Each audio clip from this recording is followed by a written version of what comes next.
The American frontier was a vast, untamed expanse where danger and wonder lived side by side. Long before fences, outposts, or wagon trails carved their way across the wilderness, travelers spoke of shapes moving through the forests at dusk, shapes too tall to be men, too silent to be beasts. These stories were dismissed by some as fear-born fantasies, yet they appeared everywhere, whispered around campfires, exchanged in trading posts, murmured by hunters who swore they saw more than shadows between the trees. Something ancient walked this land long before people claimed it. Every region had its legend: the mountains, the swamps, the plains, the deep forests. Each story carried familiar marks, massive footprints, eerie quiet, and a presence felt long before it was seen. Men who rarely feared wolves or storms grew pale at the memory of glowing eyes watching them from a ridge or a silhouette towering against the moonlit sky. The frontier may have belonged to pioneers on maps, but out in the wild, it belonged to something older. Something that observed silently from behind the timberline. The people who encountered these beings were not dreamers or storytellers, they were ranchers, soldiers, trappers, and travelers hardened by survival. Their tales lacked embellishment. Instead, they carried the certainty of those who had seen something unforgettable. Encounters described towering figures moving with fluid, deliberate steps, their presence commanding the silence of entire landscapes. These sightings were not isolated but formed a hidden network of testimonies stretching across the continent. But the frontier was more than a backdrop for legends, it was a living force shaped by deep forests, endless prairies, frozen mountains, and swamps thick with fog. In these environments, human senses sharpened, instincts awakened, and truths long ignored revealed themselves. The wilderness could be breathtaking, but it also humbled those who entered unprepared. It reminded them that they were guests in a realm governed by ancient rules and older inhabitants. For generations, these encounters were kept quiet, spoken only in hushed tones to avoid ridicule. But every whisper added to the weight of the unknown. As settlers pushed deeper into the wilds, the sightings grew more frequent, more detailed, and harder to dismiss. Something watched the expansion of human presence, something intelligent enough to avoid conflict and powerful enough to vanish into shadows with ease. The frontier was not empty, it was inhabited by giants hidden in plain sight. These beings were described not as monsters but as guardians, silent watchers who roamed territories untouched by time. They showed restraint, curiosity, and a quiet dominance that commanded the respect of those who glimpsed them. Their world overlapped with ours, but only at its edges, where human courage met ancient wilderness. To encounter one was to see the frontier in its truest form, untamed, mysterious, and older than anything carved by settlers' hands. This collection of accounts weaves together the voices of those who stepped into the unknown and returned with stories that echoed across generations. Each tale reveals a different corner of the frontier where the giants still walk, hidden among fog, pines, mountains, and moonlight. As you read their experiences, remember this: the wilderness kept its secrets not because it was empty, but because something powerful lived within it, something watching, waiting, and walking just beyond the reach of firelight. The frontier was a place where the trees rose like pillars into a sky that always seemed too wide for mortal men. Hunters whispered of shadows that moved with purpose, stepping on two legs yet gliding like mist. New settlers dismissed the stories, calling them inventions of tired minds. But the elders, those who had survived winters that crushed entire families, swore they had seen something towering at the timberline. They spoke carefully, as though the woods themselves might be listening. Fear was costly, but silence was worse. Late autumn wrapped the wilderness in frost when I first sensed that heavy pressure in the air. I had been following elk tracks through a corridor of ancient pines, each trunk thick enough to hide a black bear. The wind carried no sound, even the birds seemed to be holding their breath. My boots crackled softly with each step as I followed the prints deeper into the forest's throat. A strange chill crept up my spine, the instinctual warning a man feels before danger makes itself known. I knelt beside a fallen birch and discovered tracks that halted my breath. They were shaped like a man's, but far too large, each one pressed deeply into the hardened earth. The weight that created them had to be enormous, far beyond any creature I knew roamed these woods. Bears left claws. Men left boot heels. This was neither. The edges were clear, fresh, and impossibly deliberate. It was then that I realized I was not the only hunter in these pines. Moving carefully, I followed the trail as the forest darkened around me. Slivers of pale light pierced the canopy but did little to chase away the unease. Broken branches hung overhead at heights no person could reach. My horse, tied a little ways back, had refused to go farther and stomped anxiously at the ground. Animals sensed truths long before men dared to accept them. I should have turned back, but the pull of curiosity tugged me into deeper silence. The trail narrowed as if guiding me toward some hidden chamber of the forest. The prints became sharper, fresher, the soil still unsettled as though something massive had just passed through. A long strand of coarse brown hair clung to a thorn bush, thicker than any horse's mane. I turned it between my fingers, dread blooming in my chest. A heavy crack sounded from beyond the ridge, and I ducked instinctively. Something large was approaching, slow and deliberate. The woods fell into an unnatural quiet, a silence so complete it consumed even my own footsteps. Then came the sound, heavy, measured, the footfall of something far greater than a man. A shape moved between the trees, immense yet eerily graceful. My heart hammered as the silhouette paused, sniffing the air like a seasoned predator. Standing nearly 9 feet tall, covered in fur the color of winter soil, it stepped into the faint beam of sunlight. The truth struck me like cold water. I was staring at a giant. I hid behind a boulder, barely daring to breathe. The creature drifted closer with a strange, deliberate calm. Its face emerged from the shadows, broad, ancient, and disturbingly human. Eyes glimmered like amber set in stone. Muscles shifted beneath its fur with the fluidity of a creature built for survival. It scanned the forest with intelligence, as though weighing threats, judging everything within reach. I realized then that this was not an animal but a being with awareness far beyond instinct. The creature crouched beside a stump and lifted a broken branch, inspecting it with surprising precision. My stomach tightened when I understood it was following the same elk trail as I was. This was its land, and I had stumbled into its hunt. When it lifted its head, its gaze swept toward the cedar I hid behind. My blood ran cold. It had known of me all along. The awareness in its eyes was undeniable, a gaze that pierced through bark, bone, and courage. Instead of attacking, the giant released a deep, resonant hum that vibrated through the ground.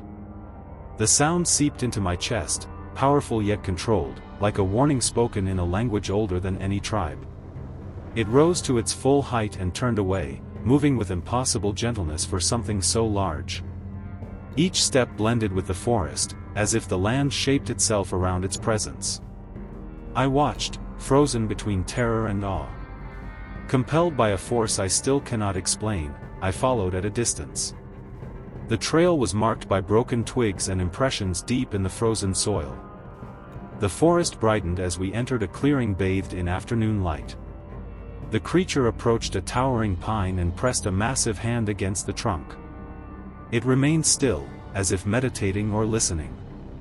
Something sacred was unfolding, and I felt unworthy to witness it. The air itself seemed to hold its breath. Suddenly the giant stiffened and turned its head sharply toward the northern ridge. In a blink, it vanished into the shadows, moving with incredible speed. A distant call rolled across the valley moments later, long, low, mournful.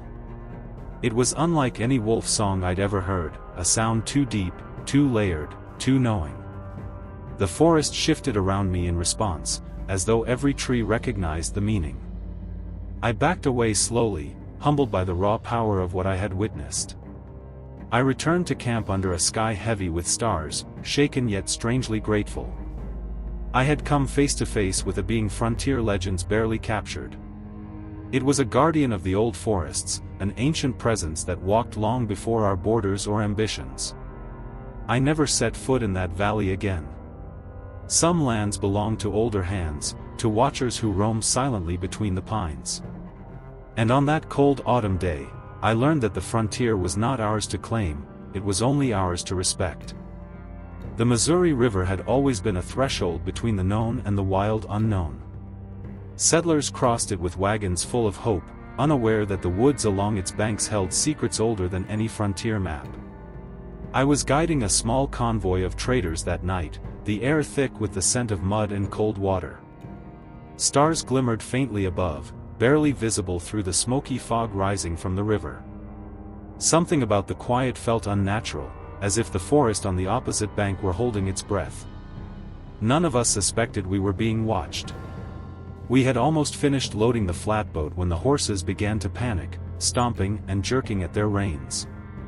Their eyes reflected the torchlight, wide and shining with fear. At first, I thought they smelled a cougar or wolf, but no ordinary predator made them react like that. A heavy stillness rolled over the clearing, muffling even the distant croak of frogs along the riverbank. It was the kind of silence that made men instinctively reach for their rifles, though none of us knew what we expected to find. Across the river, just beyond the drifting fog, came the sound of branches breaking. Not snapping lightly, breaking under the weight of something massive. I raised my lantern high, its glow flickering across the dark surface of the water. The fog shifted, forming a thin opening that revealed a towering silhouette on the opposite shore. It stood upright, shoulders broad, head nearly brushing the low-hanging branches. The figure's eyes reflected a faint, eerie gleam. The horses screamed again, nearly tipping the wagon in their frenzy. We froze, each man rooted to the riverbank as if our boots had been nailed to the earth. The massive figure stepped closer to the water, its outline becoming sharper. I watched its breath plume in the cold air, slow and powerful. No bear walked like that. No man carried that weight. Its arms hung long, swinging slightly with each step. The fog curled around its legs as though the river itself acknowledged its presence. My pulse thudded in my ears, drowning out all reason. The creature knelt by the river's edge and dipped its hand into the current. It raised the water to its mouth in a deliberate, almost ritualistic motion. The way it moved was controlled, purposeful, as if it had done this countless times before.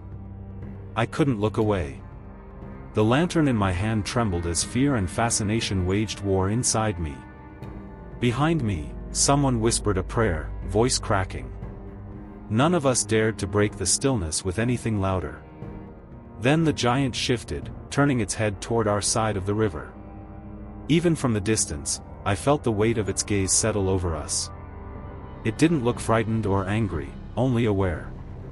Acutely aware. Its eyes glowed faintly in the lantern light, catching reflections from the water. I had the overwhelming sense that it was studying us, measuring the intentions of the strange intruders cluttering its river crossing. My throat tightened as the cold wind rolled between the trees. The creature rose to its full height, towering above the bushes and saplings on the opposite bank. Mist swirled at its feet, glowing faintly in the moonlight. With a slow, steady movement, it placed one massive hand on a thick pine beside it, almost as if reassuring the forest it meant no harm. The gesture was so unexpectedly gentle that it rattled me more than if it had roared. Nothing that size should move with such careful deliberation. It was a glimpse into something beyond human understanding. Suddenly the flatboat rocked, jolting everyone back to reality. One of the traders stumbled backward, nearly falling into the river. The noise echoed across the water, sharp and accidental. For a split second, I feared the creature would charge. Instead, it stiffened, turning its head sharply toward the sound. The moment stretched, fragile as ice. A low, rumbling exhale drifted across the water, and the giant stepped back into the shadow of the trees. It did not flee, it simply faded from sight, absorbed by the forest. We stood there long after the silhouette vanished, waiting for another sign, another sound, another glimpse. The fog drifted lazily across the river, as though sealing the boundary between our world and its own. The horses gradually calmed, though their bodies remained tense. Torchlight flickered uncertainly in the chilled night air. None of us spoke. Words seemed too small to describe what we had witnessed. It was as if the frontier itself had paused to watch alongside us. When we finally pushed off, the flatboat glided across the water with unsettling quiet. I kept my lantern trained on the opposite bank, half expecting the creature to reappear. But the forest remained motionless, cloaked in silver fog. The moonlight shimmered on the river's surface, broken only by the lazy ripple of the current. Every creak of the boat felt amplified, every breath too loud. The night had awakened something ancient, and we were trespassing in its domain. As we reached the far bank, a distant howl rolled across the valley, long and mournful. It wasn't a wolf, its pitch was deeper, its tone more resonant. The horses trembled again, and the traders exchanged fearful glances. The sound carried a message we could not decipher, a warning or perhaps a declaration. Either way, it marked the end of our crossing and the beginning of a truth none of us could ignore. The frontier was not empty, it was guarded. Long after we set up camp, the woods continued to whisper with strange echoes. I lay awake beneath the canvas, staring at the flickering firelight. I knew what I had seen. A giant walked those riverbanks, an ancient being older than any settlement, older than the borders we carved into the land. The Missouri was not just a crossing of water. It was a crossing between worlds. And on that fog-choked night, the guardian of the trees had allowed us to pass. The Dakota Plains stretched endlessly beneath a sky so wide it made a man feel like a grain of dust drifting across eternity. Out here, the wind carried stories instead of voices, and the tall grass whispered warnings most settlers ignored. I had been riding for hours along an old buffalo trail when dusk settled like a heavy blanket. The sun bled red across the horizon, turning the prairie gold and fire-touched. There was a beauty to it, but also a loneliness so deep it swallowed sound. That was when I noticed the uneasy stillness creeping in.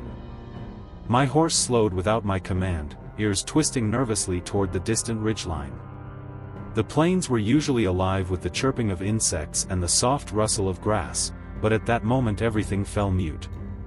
A pressure filled the air, subtle at first, then undeniable. I scanned the open distance, seeing nothing but rolling waves of grass bending under the dying light. Even so, I felt eyes on me, heavy, ancient, deliberate. The kind of stare that reached you long before the watcher stepped into view. I dismounted to check the trail, thinking perhaps a cougar lurked nearby. But the ground told a different story.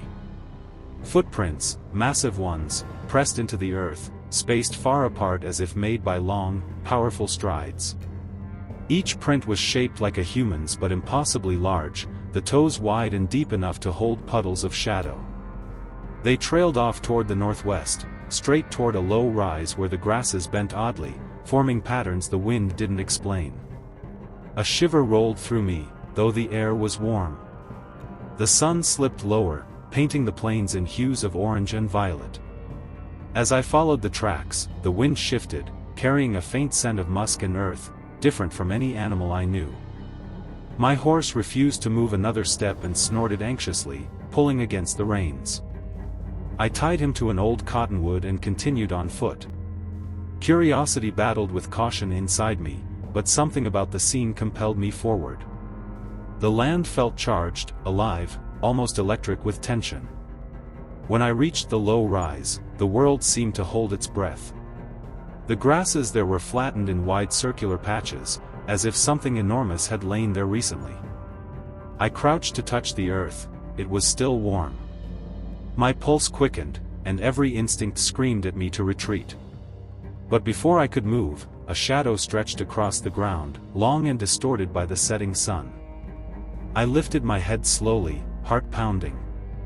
Something stood atop the rise, towering against the fading sky. The creature's outline was massive, broad shoulders, long arms, and a posture both powerful and fluid. It stood perfectly still, watching me with an intensity that felt almost human. The wind tugged at its fur, revealing a deep brown sheen that caught the last rays of sunlight. I couldn't see its face clearly, but its presence alone radiated a kind of authority. It wasn't hiding. It wanted me to see it. The weight of that realization sank into me like a stone. I took an involuntary step back, my boots crunching softly against the dry soil. The creature shifted slightly, not in aggression, but in acknowledgement. It moved with a slow, deliberate grace, stepping down from the rise. Each stride was silent despite its size. The prairie grass parted around it without resistance, as though the land itself knew this being and welcomed its passage. My breathing grew shallow, every muscle tense with fear and awe intermingled. Halfway down the slope, the giant paused.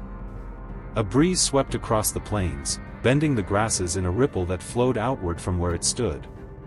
It raised its head toward the darkening sky, inhaling deeply as if listening to something I couldn't hear. Then its gaze returned to me. In that moment, I sensed no malice, only caution and ancient understanding. It was studying me, measuring my purpose on land it clearly claimed as its own.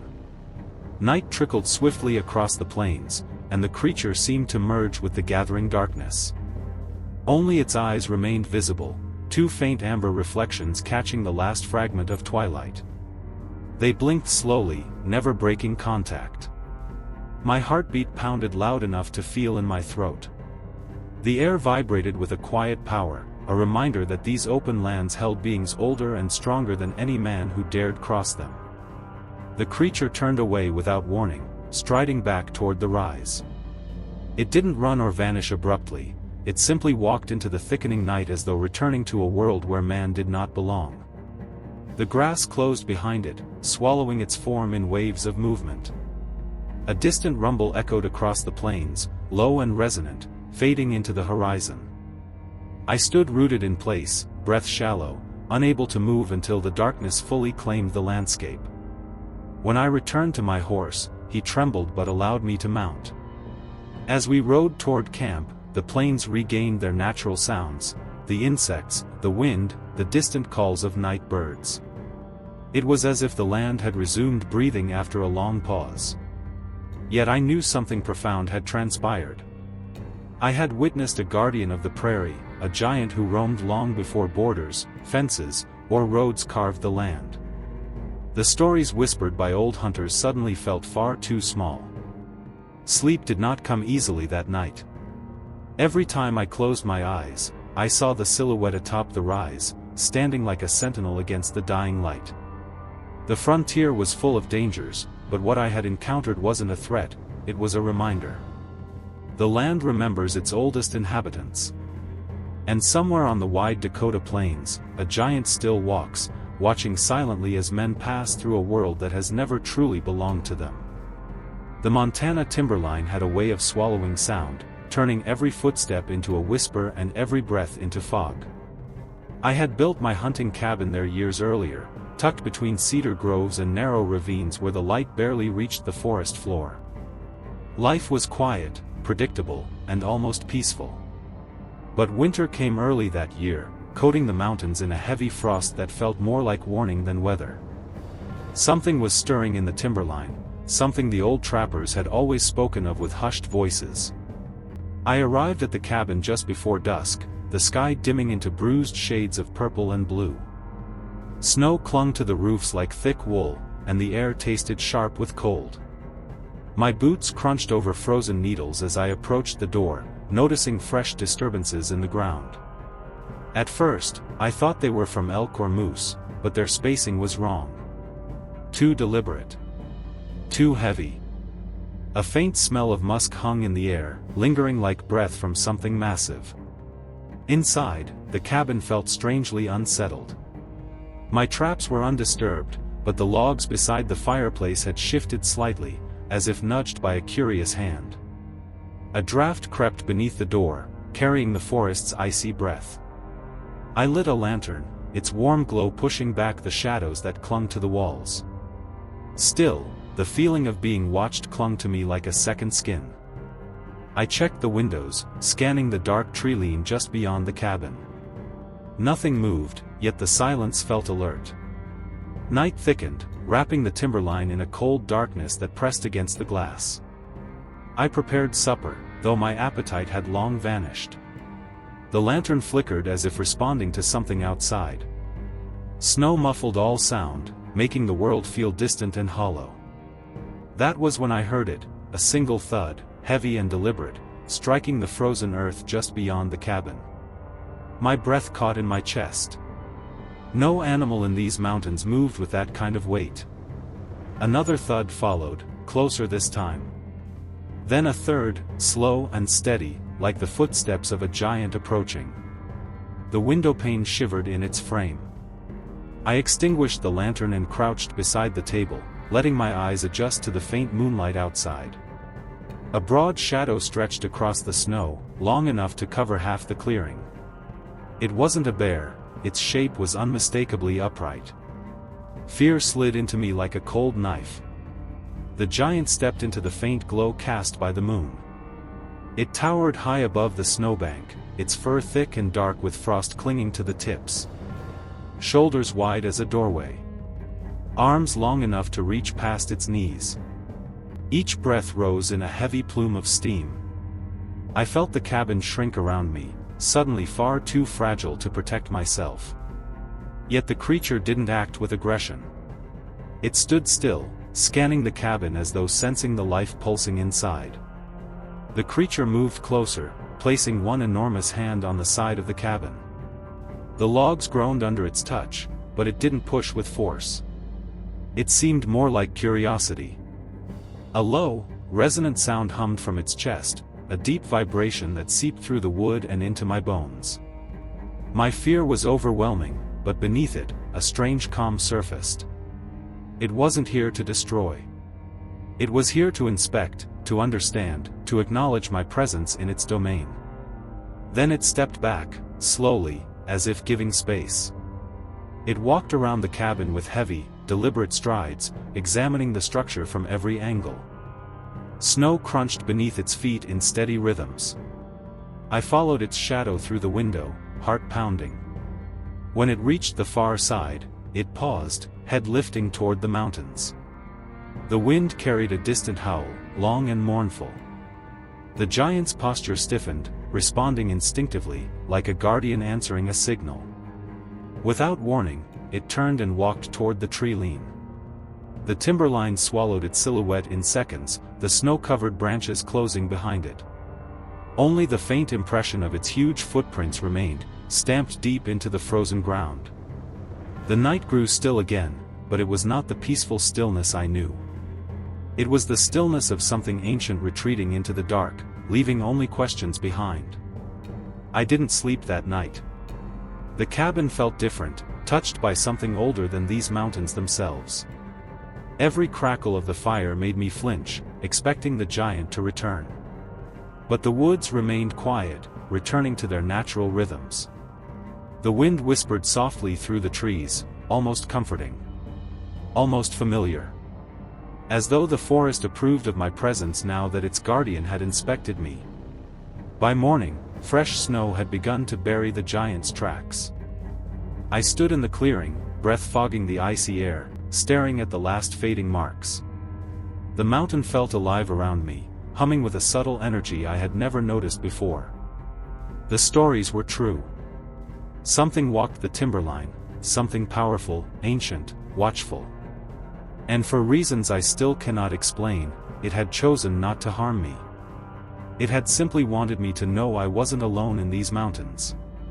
The frontier was full of myths, but the one I met that night was no legend. It was a living guardian of the timberline, a colossal presence that moved like part of the land itself. I returned to the cabin many times after that winter, but I never forgot the heavy footsteps in the snow or the shadow that towered beneath the moon. The Montana mountains keep their secrets well, and one of them walks tall in the frost and silence. Frontier forts were meant to keep the wilderness out, but most of us stationed there knew the truth. The walls were mostly a comfort, not a guarantee. Our outpost stood on a bluff overlooking dense Oregon woodlands, a mix of towering firs and tangled underbrush that swallowed light even during the day. Life at the fort was predictable: patrols, repairs, and the monotonous rhythm of survival. But one autumn evening, something shifted in the air. The forest grew too quiet, and every man on duty felt tension settle over the palisades like a thick fog. I was standing watch on the northern tower when the horses in the corral began snorting violently, stomping in frantic circles. Their alarm spread quickly, echoing across the courtyard. A pair of soldiers rushed out of the barracks, rifles ready, scanning the tree line. The sun was dipping behind the ridge, bleeding orange into the darkening sky. Shadows stretched long across the clearing, bending unnaturally between the trees. It felt as though the woods themselves were leaning closer, listening, waiting. A heavy crack rang out from deep within the trees, too loud to be a deer, too steady to be a falling branch. Another followed, then another, forming a slow, deliberate rhythm. The men on the wall exchanged uneasy glances. Something large was approaching, moving with purpose.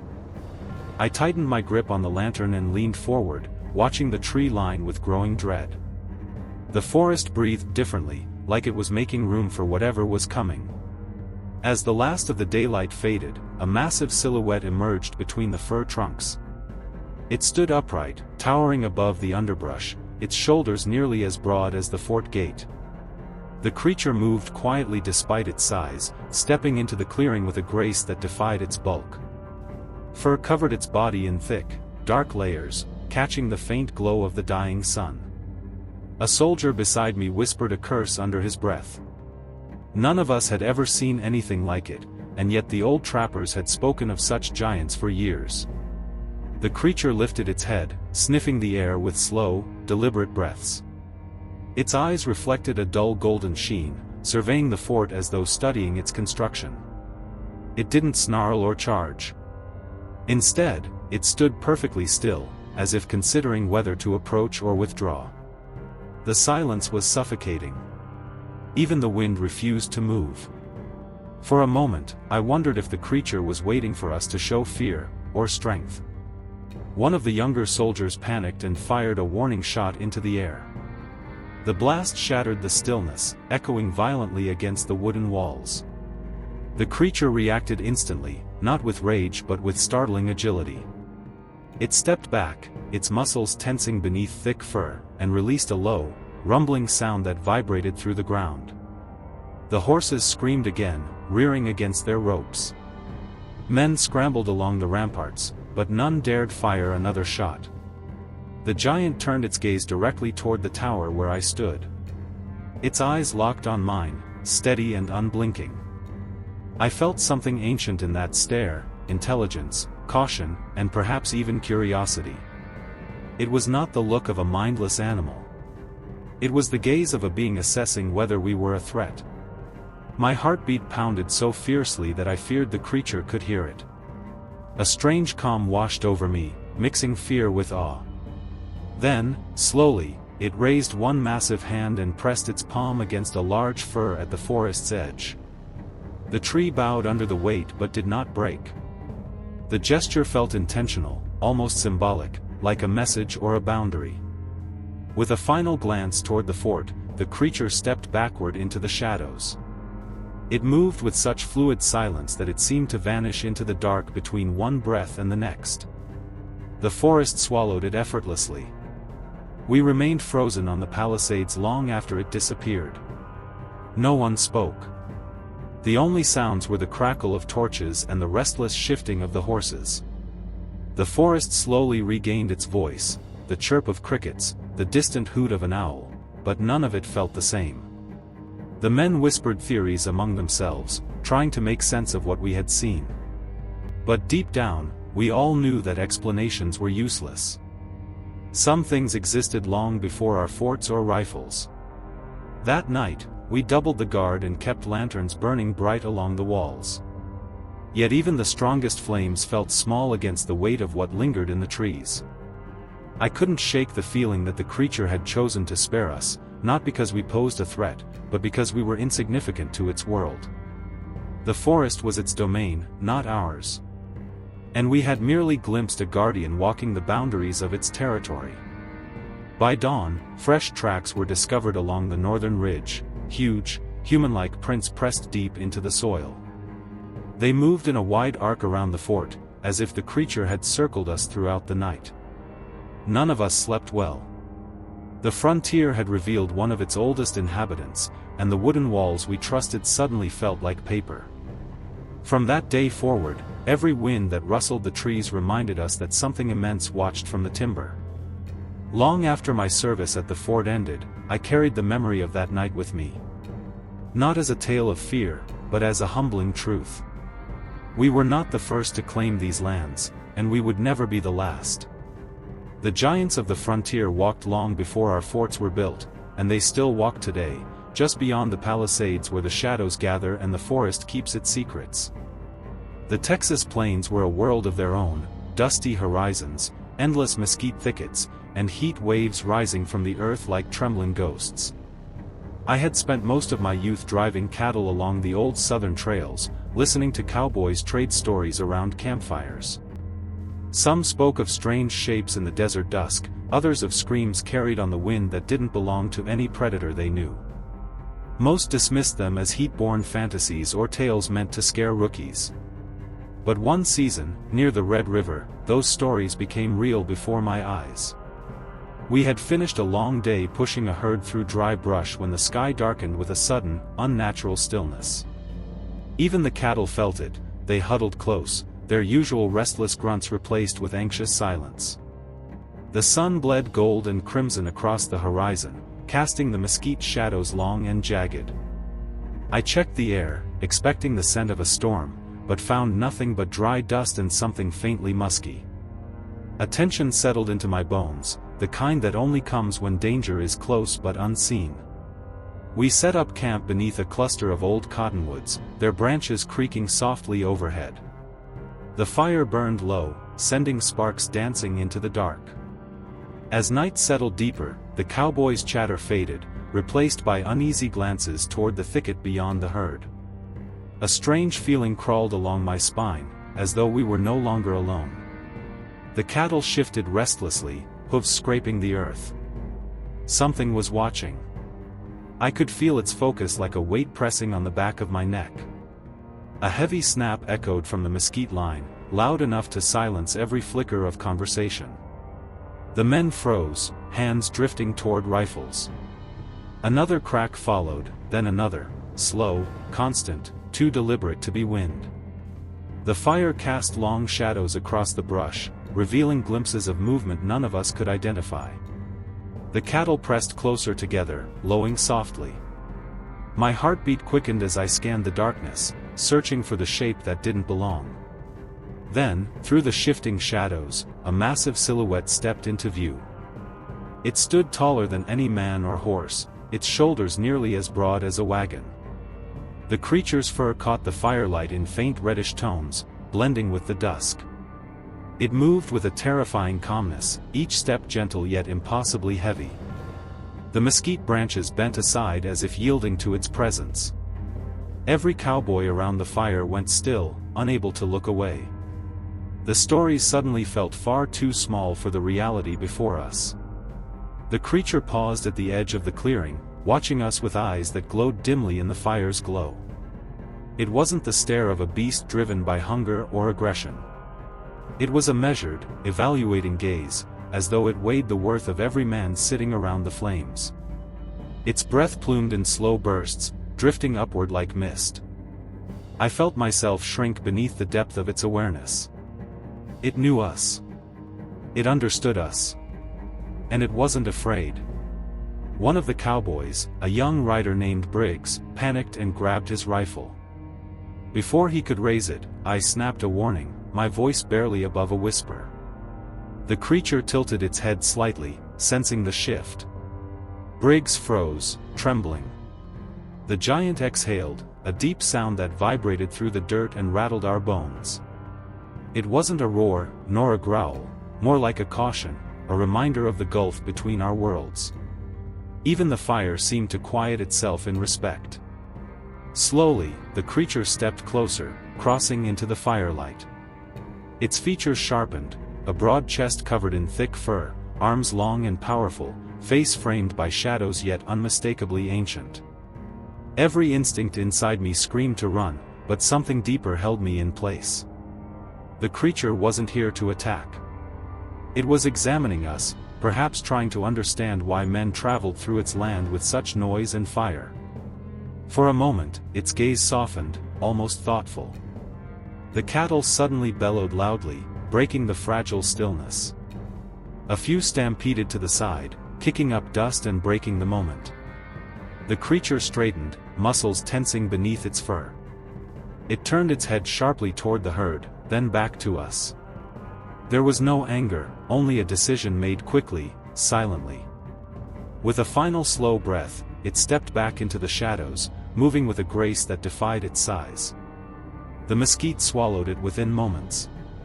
We sat frozen around the fire, staring at the darkness where it had disappeared. No one spoke. No one moved. The silence that followed felt heavy with meaning. When the night finally breathed again, the sounds of insects and distant coyotes returned, but none of us relaxed. The cattle trail had revealed a guardian older than any of us. And though it had chosen not to harm us, it had reminded us of one truth: the land was never truly ours. Sleep was impossible. I lay awake beneath my blanket, listening to every shift of the wind. The imprint of the creature's presence lingered, making the night feel thick with unseen watchers. When dawn finally broke, pale and dusty, we found colossal footprints circling the camp. They were spaced in careful arcs, as though the creature had walked the perimeter, inspecting the herd, studying us. The cattle trail felt different after that, quieter, more respectful. Even years later, when I rode those same plains with different herds and different men, I never forgot the silhouette in the mesquite shadows. The frontier was rich with legends, but that night proved something undeniable. Giants walked the Texas wilderness, silent watchers of the land, guardians of a world older than our trails, older than our cattle, older than our fear. And once you see one, the wilderness never looks the same again. The Wyoming peaks were a harsh kingdom of stone and snow, where the wind carved melodies through jagged cliffs and solitude ruled with icy certainty. I had been trapping along those ridgelines for years, living in a rhythm older than any settlement below. The mornings were crisp enough to bite skin, and the nights glowed blue beneath the moon. Yet despite the brutal beauty, something in those mountains always felt inhabited by more than elk, wolves, or cougars. The old Shoshone guide spoke of giants who walked the slopes long before our boots touched the soil. It was early winter when I noticed strange disruptions in the fresh snow. Large prints, far larger than anything I had seen, trailed across a narrow pass.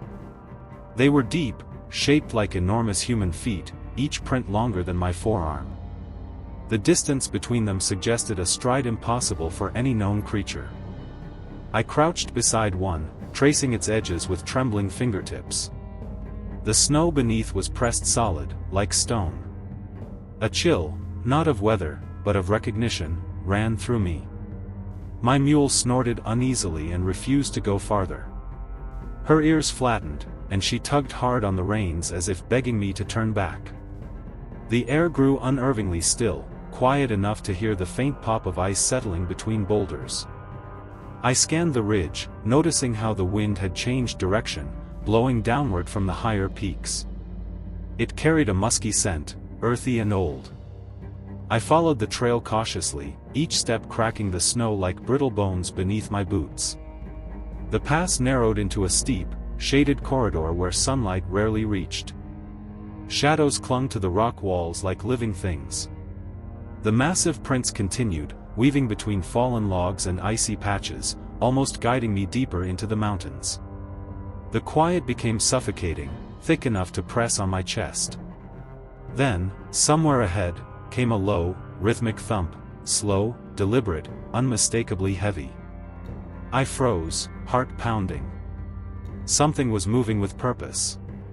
A faint gust of warm breath drifted past me, despite the freezing air.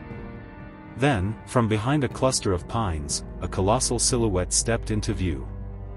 It stood upright, towering nearly as tall as the trees themselves. Broad shoulders, thick fur matted with frost, long arms hanging at its sides. Its presence bent the space around it, commanding the silence.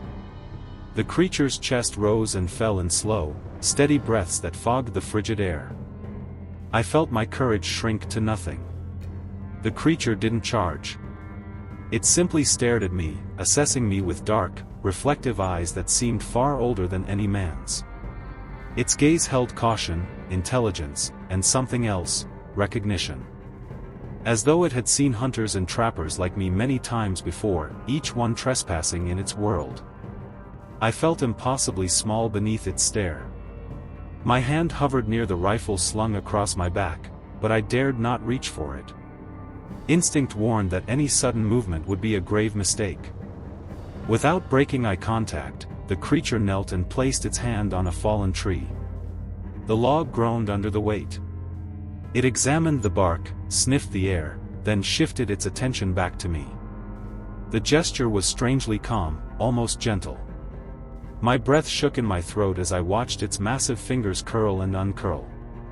It tilted its head slightly, as if trying to understand my purpose. A quiet hum, a deep resonance, rolled from its chest, vibrating through the frozen ground beneath my boots. Then it rose again, towering over the pass, and took a single step toward me. Snow sank beneath its weight, but its movement was remarkably fluid. Fear clamped my bones, rooting me in place. The creature stopped just a few yards away, close enough for me to see the frost melting on its fur from its warm breath. It lifted one massive hand and touched the trunk of a nearby pine, slow, deliberate, almost symbolic. A boundary, perhaps. A warning. A recognition of two worlds brushing against each other. A sudden crack echoed through the peaks, a breaking branch from somewhere far above. The creature reacted instantly, head snapping toward the sound. Its muscles tensed, and its posture shifted into alertness. Another crack followed, then a distant rumbling like falling snow. The creature released a low exhale, almost frustrated. With a final glance at me, it turned and moved up the slope with astonishing speed, vanishing between the rocks and pines like a shadow swallowed by the mountain. I stood motionless for what felt like hours, the cold forgotten, my mind struggling to grasp what I had witnessed. Eventually, I forced myself to step forward, but the trail it left behind disappeared into rock and ice. No man could have followed those powerful strides. My mule waited anxiously at the edge of the pass, shaking and sweating despite the cold. As I led her back toward camp, I felt the mountains watching, the silence thick with truths I wasn't meant to uncover. That night, the wind howled through the peaks with strange, layered tones that didn't sound entirely natural. The firelight flickered violently, casting long shadows across the tent walls. I lay awake, replaying every detail of the encounter, the gaze, the hum, the boundary it marked. The mountains felt different now, as though I had glimpsed the true ruler of those frozen heights. The stories the Shoshone told were not myths. They were warnings. Even now, years later, when snow begins to fall and the mountain winds grow sharp, I remember the giant who walked the Wyoming peaks. A being older than the ridgelines, stronger than the storms, and wiser than any hunter who dared follow its path. And each time I return to those mountains, I do so with reverence, for I know exactly who watches from the snow-laden shadows. The Mississippi swamplands were a world of their own, humid, endless, and alive with sounds that echoed between tangled roots and still waters. Cypress knees jutted from the murky ground like the bones of ancient creatures, and thick fog rolled across the bayou at dusk, swallowing shapes before the eye could fully register them. I had come to the region to trap muskrats and gather pelts, guided only by lantern light and instinct. But from the moment I stepped into that swamp, I sensed I was trespassing into an older realm governed by silent giants. The air was thick with the scent of decay, mud, and something else, an earthy musk that didn't quite belong to any animal I knew. As I pushed my skiff through the shallow water, the fog curled around my shoulders like cold fingers. Frogs croaked, insects buzzed, and distant owls hooted, yet beneath all that natural noise was a strange rhythm, a steady vibration in the ground. It felt like footsteps far heavier than any man or alligator could produce, though muffled by the swamp. I anchored near a small island of tangled roots and moss, intending to check a line of traps before nightfall. But the moment I stepped onto the muddy ground, the world shifted. The frogs fell silent. The insects quieted. Even the owls ceased their calls. A suffocating stillness wrapped the swamp, thick and immediate, as if every living thing was holding its breath. I crouched beside the water, scanning the fog-drenched air for any shape that didn't belong. A massive footprint appeared near the water's edge, deep, wide, unmistakably shaped like a giant human foot. The edges were fresh, the water still seeping into the imprint. A chill entered my bones. Whatever made that track had passed through moments before I arrived. The stride left faint depressions leading into a corridor of dense cypress trees. Something enormous had walked the shoreline with deliberate purpose. I tightened my grip on the lantern, its glow barely slicing through the thick fog. The first sound came low and resonant, a deep, chest-borne hum that vibrated the water around my boots. I froze, heart pounding, eyes straining into the fog. Then came the second sound, the heavy exhale of something breathing close by, far too close for comfort. The fog shifted as if pushed by an unseen force. A silhouette emerged between the cypress trunks, towering above the swamp grass. It moved with the slow, deliberate confidence of an apex creature that feared nothing in its environment. Its fur caught the lantern's glow in scattered golden highlights, dripping with swamp water. Shoulders broad enough to split trees. Arms long and powerful, swaying naturally at its sides. Its eyes reflected a dim amber glow, flickering like distant lanterns behind a veil. The creature paused, studying me with a depth of awareness that made my breath hitch. I felt impossibly small beneath its gaze, as though the swamp itself had appointed this being as its silent guardian. I stepped backward instinctively, boots sinking into soft mud. The creature reacted with a slight tilt of its head, observing my fear but making no move to advance. It inhaled again, the sound rolling through the fog like distant thunder. The cypress branches above us trembled, shedding droplets of moisture that rained softly to the ground. Every instinct screamed for me to run, but something in its presence held me still, as if it expected me to witness, not flee. The giant shifted its weight and stepped onto a massive cypress root, the wood creaking beneath its immense mass. Yet its movements were astonishingly quiet, almost respectful of the swamp's fragile balance. It reached out and brushed its fingers against the moss-covered bark of a nearby tree, a gesture that felt meaningful, deliberate, and strangely peaceful. The swamp seemed to respond with a low rustle, like a sigh released by ancient soil. A sudden splash broke the moment, an alligator sliding into the water somewhere in the darkness. The creature's posture changed instantly, muscles tightening beneath its fur. It raised its head, listening to sounds I could not hear, senses tuned to the swamp in a way no human could match. Then, without warning, it stepped backward into the fog, merging with the darkness as though it had never been there. Its outline dissolved into the mist until only silence remained. I stood rooted to the spot, the lantern trembling in my hand. The swamp gradually awoke again, frogs croaking, insects buzzing, wings fluttering overhead. But none of it felt the same. Something ancient had passed through that place, something powerful enough to command the hush of an entire ecosystem. I followed the trail for a few yards, but the fog erased every sign of its passing, reclaiming its secrets as quickly as it revealed them. By the time I reached my skiff, the night had fully settled, and the fog glowed faintly under the moonlight. I pushed away from the island slowly, eyes scanning the shoreline where I had seen the giant. Though it never reappeared, I felt its presence lingering in the water, the trees, the heavy air. The swamp had shown me a truth older than any map or tale. Giants walked those wetlands, watching silently from behind the veil of fog. Even now, whenever the humidity rises and the Mississippi fog creeps over still waters, I remember that towering silhouette. The frontier has many guardians, but none as haunting or as ancient as the one I saw in the cypress shadows. And the swamp, with all its mysteries, has never once allowed me to forget it. The Rocky Mountains rose like ancient stone guardians, towering over the frontier with jagged peaks dusted in snow and valleys carved by forgotten glaciers.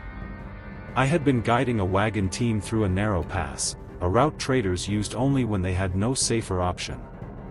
The trail was treacherous, steep cliffs on one side, dense pine forests on the other. Cold wind sliced through the canyon, carrying the scent of pine resin and frost. Even the horses sensed the unease hanging in the air, snorting and tossing their heads nervously. As evening settled, long shadows crawled across the pass. We stopped beside a cluster of boulders to rest the animals and reinforce the wagon wheels. The mountains were unnervingly quiet, no bird calls, no rustling branches, only the distant whistle of wind slithering through the ravines. A strange heaviness crept over the camp, making the fire crackle weakly. I felt eyes on us, as though something massive watched from behind the veil of pines. The air tasted charged, almost metallic. While gathering fallen limbs for the fire, I noticed enormous footprints imprinted in the snow near a rocky outcrop. They were human-like but impossibly large, with deep toe impressions and strides far wider than any man could produce. The snow around them was disturbed only recently, the edges still sharp. I crouched beside them, tracing their outline with numb fingers. The sheer size sent a cold shiver up my spine. Whatever made them was incredibly strong, heavy, and heading straight toward the pass. I returned to camp, trying to appear calm, but the men noticed the tension in my face. Before I could explain, a distant thud echoed through the mountains. Then another. And another. Rhythmic, powerful, and far too heavy to be any known animal. The wagons trembled slightly with each distant impact. One of the men whispered that it sounded like thunder walking on two legs. I couldn't disagree.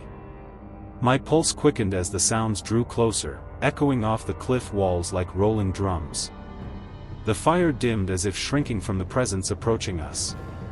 The horses panicked, jerking violently at their reins, eyes wide with primal fear.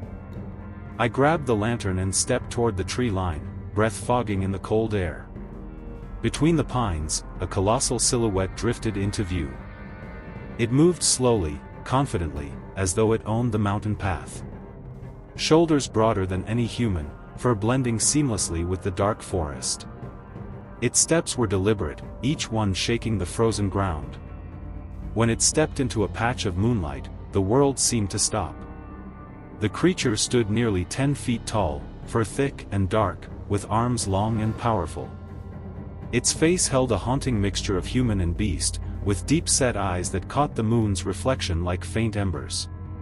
It stared directly at our camp, evaluating us with an intelligence that rooted every man in place. The wind died completely, as though the mountains themselves were listening. The creature inhaled deeply, and a cloud of warm vapor rose from its mouth. It exhaled a low, resonant sound, half growl, half hum, that rolled through the pass like distant thunder. The vibration reached us before the sound did, settling into our bones. Some of the men took involuntary steps backward. I held my ground but felt the weight of its presence pressing down on me, colder and heavier than the surrounding snow. It approached the wagons with slow, deliberate strides. The firelight flickered wildly as the creature's shadow stretched across the snow. It stopped only a few yards away, towering over the nearest oxen, which collapsed to its knees in terror. The creature didn't move to attack. Instead, it crouched, placing a massive hand on the ground as if feeling the vibrations of the earth. Its breath came in steady waves, controlled and purposeful. Every instinct inside me screamed to run, yet something held me rooted. Slowly, the creature turned its head toward the pine forest, listening. A faint howl echoed through the mountains, long, distant, and mournful. The creature rose to its full towering height, muscles tightening beneath its fur. It looked back at us one last time, eyes glowing faintly in the flickering firelight. There was understanding in its gaze, something ancient and unspoken. Then, without warning, it stepped away from the camp and moved into the trees with astonishing speed. The forest swallowed its silhouette, but the echo of its footsteps continued for several minutes, gradually fading into the depths of the mountain range. None of us spoke. The fire crackled weakly, barely pushing back the cold. The horses remained restless, trembling even after the giant had disappeared. Every man in that camp knew we had witnessed something extraordinary, something that belonged to a world untouched by human hands. By dawn, the snowfall covered most of the tracks left behind. Only fragments remained, deep impressions frozen into the earth like warnings carved by nature itself. As we packed the wagons and prepared to leave, a sense of reverence settled over the group. We moved with quiet purpose, humbled by the guardian who walked the pass. The Rocky Mountains had never felt so alive, so ancient, so aware. And none of us would ever forget the thunder of heavy footsteps on that cold frontier night. Even years later, when I crossed those mountains again, the memory of that encounter clung to me like frost on stone. The pass remained treacherous, but it no longer felt empty. Something watched from the ridgelines, something powerful, enduring, and timeless. And every echo between those peaks reminded me that the frontier was shared, whether we admitted it or not. The northern borderlands were a place where winter ruled year-round, carving the wilderness into frozen monuments of ice and silence. Towering pines stretched endlessly toward the horizon, their branches heavy with snow that never fully melted. I had been patrolling that region as part of a small frontier watch, ensuring that traders, hunters, and travelers didn't lose their way in the merciless terrain. But even with our experience, there were places we avoided, ancient groves whispered about by old voyagers, where strange shapes moved through the trees at dusk. It was during one of these patrols that my companion, O'Leary, noticed the first sign.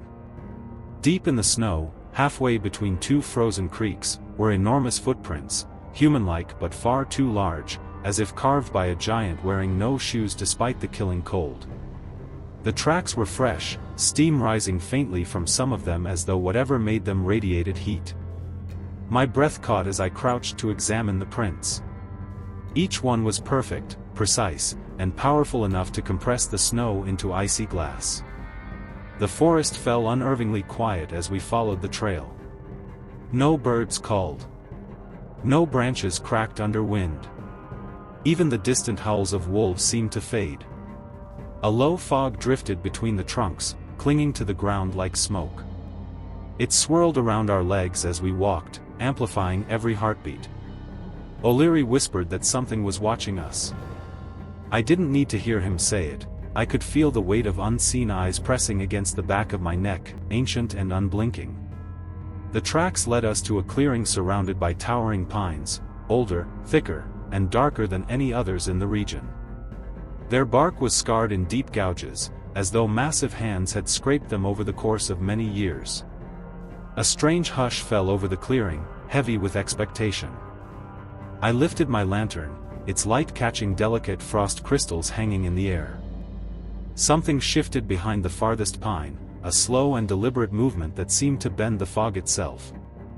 The giant stepped into view, its silhouette dwarfing even the tallest of the surrounding trees. It was covered in thick brown fur matted with snow, shoulders broad enough to cast a shadow across half the clearing. Its breath rose in great clouds as it exhaled, filling the air with warmth that shimmered against the cold. The creature paused, studying us with a gaze that carried both caution and comprehension. O'Leary stiffened beside me, barely breathing. I felt my pulse hammer against my ribs. The creature lifted its head slightly, sniffing the cold air as though tasting the scent of our fear. Its eyes reflected the lantern light in a dull amber glow, deep and ancient. It moved closer, one heavy step, then another, its footsteps so deliberate that the ground vibrated beneath the snow. Yet there was no aggression in its posture. Only awareness. A recognition of trespassers in a territory far older than our frontier maps. My hand drifted toward my rifle but froze halfway. The creature noticed. With a low, resonant sound, it raised one massive hand and placed it against a tree trunk beside it. The bark groaned under the pressure. Snow fell from the branches overhead, scattering around the creature like shimmering dust. It was a gesture that felt symbolic, perhaps a boundary marked, or a warning softened by restraint. The giant's breath slowed, steady and controlled. It continued to watch us, as though deciding whether we belonged in this forgotten wilderness. A sudden gust of frigid wind swept across the clearing, carrying distant echoes that resembled howls. The creature turned its head sharply toward the north, listening intently. Its posture shifted, alert and poised. For a moment, it seemed to weigh two choices: remain or retreat. Finally, with a decisive exhale, it stepped back into the fog, moving with stunning grace for something of its immense size.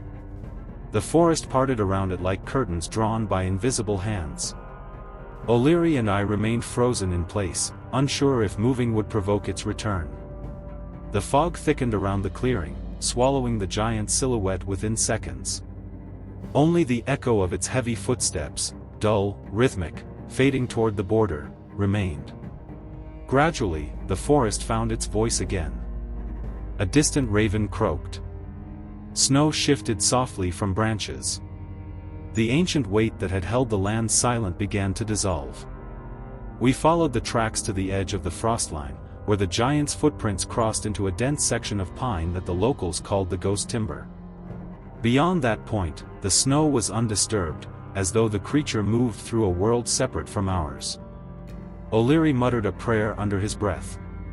I could only stare into the shadows, knowing I would never again doubt the frontier legends whispered by voyagers and hunters. As we returned to camp, the northern wind howled through the branches like a distant warning. I felt humbled, small, and strangely grateful for the encounter. We had glimpsed something ancient, something older than borders, older than settlements, older than any man-made rule. A guardian of the frozen frontier, walking silently beyond the frost line. And I knew then that the northern pines kept secrets men were never meant to claim. Years later, when recounting the story to younger patrolmen, I always told them the same truth: the frontier is alive. Not just with animals or storms, but with giants that walk the snow in silence. And along the northern border, where the frost never melts and the pines tower like cathedral pillars, one such guardian continues to roam, watching, listening, and reminding all who pass that the wilderness still belongs to its oldest inhabitants. The American frontier was never empty, no matter how boldly men claimed they were the first to tame its shadowed distances. Across forests, plains, mountains, and swamps, we walked paths carved long before our boots touched the soil. Every trail held a whisper, every valley a presence just beyond the edge of sight. After hearing the stories of countless witnesses, and experiencing my own encounters, I realized that the wilderness had always been shared. We believed ourselves pioneers, yet something older already stood sentinel over the land. Each sighting revealed a truth woven into the bones of the frontier. Giants roamed silently, moving through the pines, the swamps, the deserts, and the snow with purpose beyond human understanding. They were neither ghosts nor beasts, but beings that lived in the spaces men rarely dared to explore. Some encounters carried fear, others awe, but all carried a sense of humility.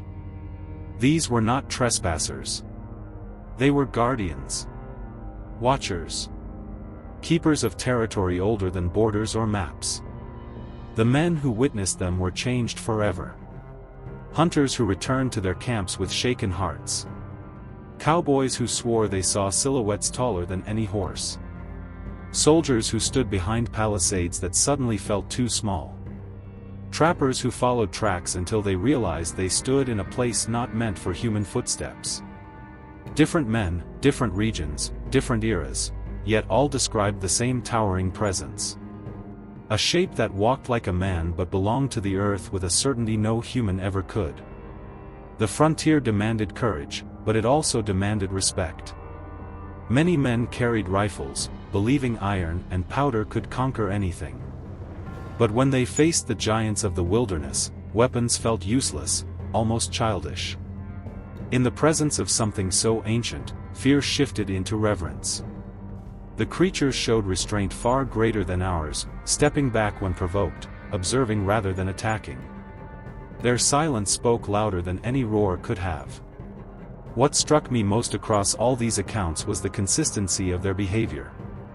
They watched, inspected, studied, but rarely harmed. They moved through regions with the precision of creatures born from the land itself. The forests quieted when they approached. The swamps bowed to their presence. The mountains echoed with their steps. Nature recognized them, perhaps even welcomed them. And in each sighting, humans felt the same overwhelming truth: we were guests in an older world. As I pieced together these stories, a pattern emerged, one that suggested intelligence, hierarchy, and purpose. These giants marked boundaries, responded to distant calls, moved with rhythms older than our settlements. They behaved like scouts or guardians rather than wanderers. The frontier was not wild because it lacked order.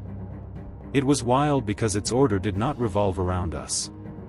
These beings understood their land in a way no human ever could. Travelers often spoke about feeling watched long before they ever saw a shape between the trees. Horses sensed danger before any man could name it. Fires dimmed at strange moments. Fog shifted unnaturally. The land itself seemed to react to their presence, reminding whoever dared cross it that the wilderness had eyes. Stories shared across states and generations carried a theme of quiet observation rather than violence. Watching, always watching. I came to understand that these encounters were not accidents. They were moments when the frontier allowed us to glimpse what walked beyond the edges of human reach.